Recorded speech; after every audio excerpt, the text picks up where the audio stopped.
But all this time, the government, while sending ministers onto my show, were secretly monitoring me and then smearing me and sending, this is one of the most sinister things, sending this document to a unit in the White House, a unit that was set up as a counter-terrorism unit to tackle disinformation from Russia and China.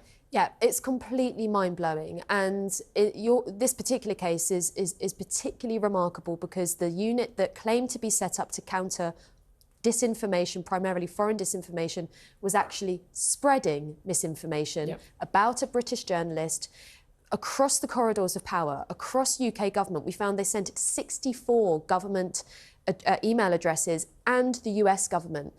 And this US government unit that they sent your tweets to was set up, as you say, as a counter-terror unit, and then purports now to work on foreign propaganda from Russia, Iran, China and North Korea, which you're not in any of those countries, Julia. I don't think so. You also hadn't spread any disinformation. I think the fact that your tweet just said no goes to show how low the tolerance was for opposition. Yeah.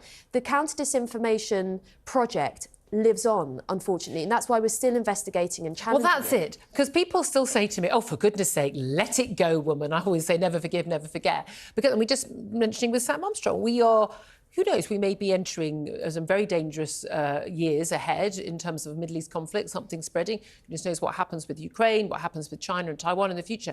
And it is very important that people are allowed to dissent from the official orthodoxy, allowed to criticise government policy, question it, ask for the facts.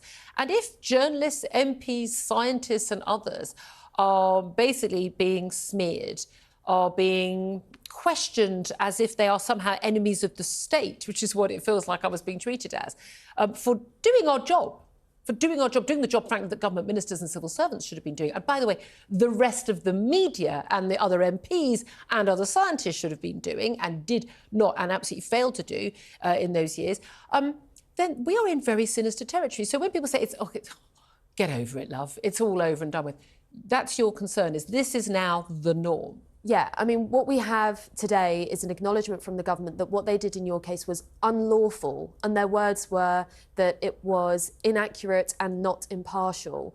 But this function within government is now a permanent function. It's overseen by Michelle Donnellan in the Department for Science, Innovation and Technology, and we don't know what the counter-disinformation unit is doing now. And like you say, there are some really big topics where there needs to be open and free debate and dissent within the bounds of the law. So this is a crystal clear example. What needs to happen immediately is the counter-disinformation unit should be suspended.